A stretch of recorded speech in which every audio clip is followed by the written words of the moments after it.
ਤੇ ਮਿੱਟੀ ਨਾਲ ਮੈਂ ਮਿੱਟੀ ਹੋਇਆ, ਪਾਣੀ ਨਾਲ ਮੈਂ ਪਾਣੀ।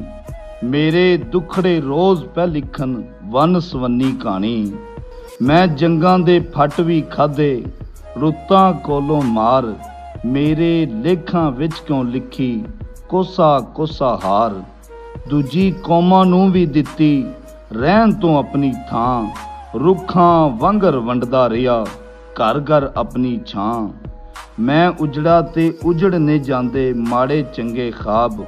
ਮੈਂ ਲੋਕਾਂ ਦੀ ਆਸ ਦਾ ਦੀਵਾ, ਮੈਂ ਹਾਂ ਦੇਸ ਪੰਜਾਬ। ਤੇ ਇੱਕ ਮੇਰਾ ਹਮਸਾਇਆ ਸੀ, ਲੱਗਦਾ ਅੰਮਾ ਜਾਇਆ ਸੀ। ਸ਼ੀਸ਼ਾ ਪੁੱਛਦਾ ਫਿਰਦਾ ਏ, ਸ਼ੀਸ਼ਾ ਪੁੱਛਦਾ ਫਿਰਦਾ ਏ, ਪੱਥਰ ਕਿਧਰੋਂ ਆਇਆ ਸੀ। ਔੜਕ ਮਸਜਿਦ ਭੁਗਤੇਗੀ, ਮੈਂ ਇੱਕ ਮੰਦਰ ਢਾਇਆ ਸੀ। ਅੱਜ ਉਹ ਆਕਾ ਜੰਮਦੀ ਏ ਜਿਹੜੀ ਸਿਰਫ ਰਿਆਇਆ ਸੀ।